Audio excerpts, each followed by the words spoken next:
tetap merendah, namanya masuk capres potensial. Gibran sukses bikin AHY bisa shock. Wali kota karbitan ini ungguli ketum karbitan Partai Demokrat di bursa capres. Ya kalau survei-survei yang sudah beredar sekarang ya biar warga aja yang menilai. Saya fokus dulu di Solo.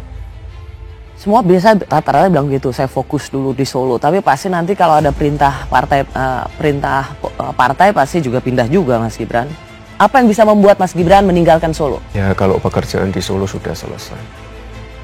Kalau di perintah Insya Allah selesai. Makanya harus saya selesaikan di 2024 ini. Nggak bisa lah kalau capres ya. Efek Piala Dunia Mas? Efek Piala Dunia? Nggak tahu. Karena batasan umur tadi ya Mas? Kalau untuk capres? Nggak, aku ramah mikir itu. Di Solo dulu aja. Soal hasil survei Mas Gibran yang turun naik Pak. Ya.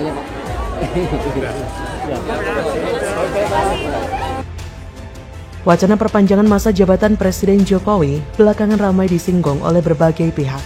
Ditanya soal ini, sang putra Gibran Raka Buming Raka memberikan tanggapan tegas. Awalnya Gibran disinggung oleh Rosiana Silalahi perihal Presiden Jokowi yang purna tugas tahun depan. Ia pun menyentil perihal wacana perpanjangan masa jabatan Presiden Jokowi. Mendengar hal itu, Gibran dengan tegas menolak.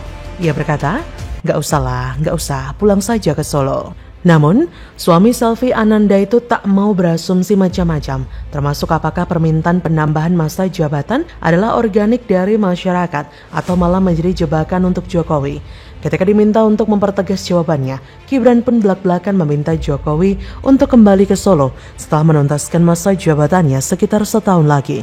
Bahkan tanpa ragu, Gibran menyebut ada tokoh yang lebih pandai yang akan menggantikan Jokowi sebagai RI1. Gibran sendiri sudah berkali-kali menyuarakan penolakannya terhadap wacana Jokowi memperpanjang masa jabatannya sebagai presiden. Sikap Gibran sejalan dengan Jokowi yang juga sudah pernah menegaskan akan patuh pada konstitusi, yaitu presiden hanya boleh menjabat maksimal 2 kali periode, di mana satu periode terdiri atas 5 tahun masa jabatan. Tapi entah ini kebetulan atau tidak, tapi jika dilihat dari hasil survei, Gibran merupakan orang yang berjiwa besar. Menurut survei LSI, merilis hasil jajak pendapat terkait kandidat Capres 2024. Di posisi 3 besar, masih dikuasai Ganjar Pranowo, Prabowo Subianto, dan Anies Baswedan. Ganjar mendapat 19,8% suara dari 1.229 responden yang diwawancarai melalui telepon. Disusul Prabowo 19,3% dan Anies 18,4%. Menariknya, nama wali kota Surakarta, Gibran, masuk 10 besar pilihan presiden dari 19 simulasi nama.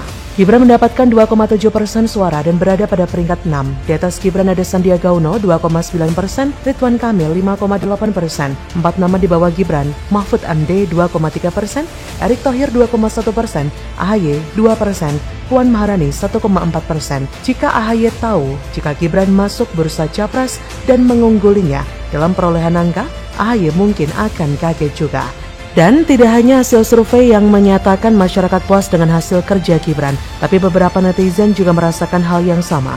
Popularitasnya akan sangat bermanfaat baginya di masa yang akan datang. Semakin banyak dikenal masyarakat, tingkat elektabilitas Gibran juga makin tinggi.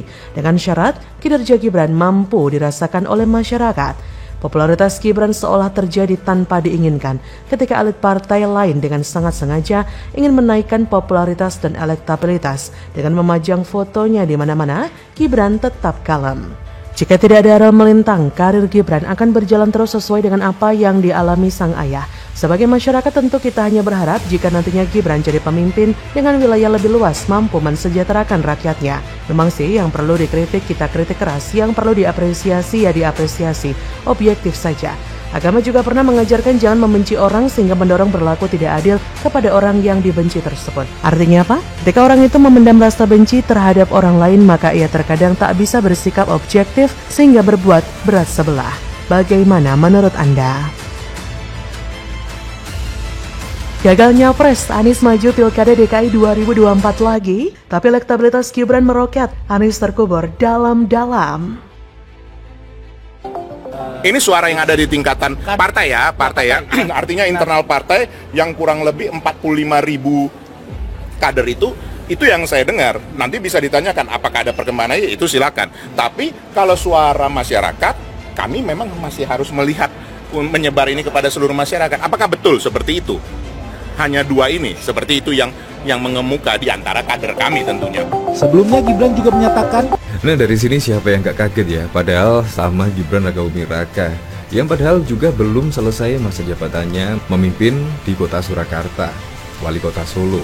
Belum selesai masa jabatannya, tetapi di sini sudah mengungguli Anies Baswedan. Elektabilitas dari Gibran ini bahkan dari tribunjakarta.com, elektabilitas Anies Baswedan kalah telak dari Gibran Raka Buming di survei Pilkada DKI 2024. Nah, kok bisa ya Gibran mengalahkan Anies Baswedan dalam survei di Pilkada DKI Jakarta? Nah, lain soal tentang Gibran. Pada beberapa survei namanya memang cukup moncer, misalnya di Jawa Tengah. Tapi barangkali kalau Jakarta membuka peluang untuk dia bertarung, rasa-rasanya seru juga. Gue sih membayangkan ya, pertarungan di Jakarta nanti, Pak Anies yang gagal di Pilpres akan masuk lagi di Jakarta, kemudian bertarung melawan anaknya Pak Jokowi. Jadi ini memang kelasnya bukan kelasnya Pak Jokowi, cukup dipertarungkan dengan Gibran, mantan wali kota Solo, yang kemudian barangkali akan mendapat dorongan dan tiket dari partai politik.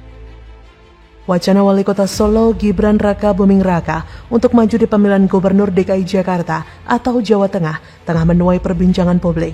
Pro dan kontra mengiringi, salah satunya datang dari pegiat media sosial Eko Kuntadi.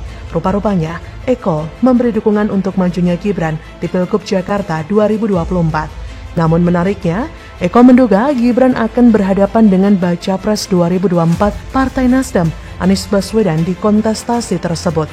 Bagaimana bisa? Seperti dilihat dari kanal YouTube Cokro TV, Eko menilai Gibran sangat mungkin untuk direkomendasikan PDIP di Pilgub Jakarta 2024. Sementara Eko menilai Anies masih terombang-ambing karena koalisi perubahan belum pasti mengusungnya di Pilpres 2024. Di sisi lain, nama Gibran memiliki elektabilitas yang cukup baik. Kata Eko, kalau Jakarta membuka peluang dia buat bertarung, rasa-rasanya seru juga. Masih membayangkan pertarungan di Jakarta nanti, Pak Anies yang gagal di Pilpres akan masuk lagi di Jakarta, kemudian bertarung melawan anaknya Pak Jokowi.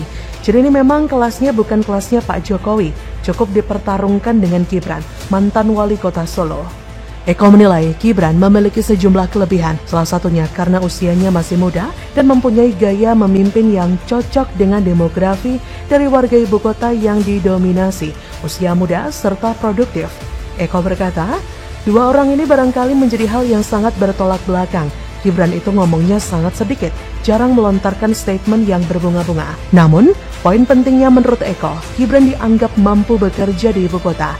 Ia berkata, karena orang pengen lihat orang yang kerja, yang melayani dengan tangannya, dengan hatinya. Pemimpin yang mengeksekusi program bukan yang cuma ngomong, yang dieksekusi cuma mengganti nama jalan. Sementara itu dilansir dari laman Tribun News, elektabilitas putra Presiden Jokowi, Gibran Raka Buming Raka, mengalahkan Anies pada survei sosok yang paling cocok untuk maju Pilkada DKI 2024. Kendati demikian, Wali Kota Solo itu bukan yang tertinggi.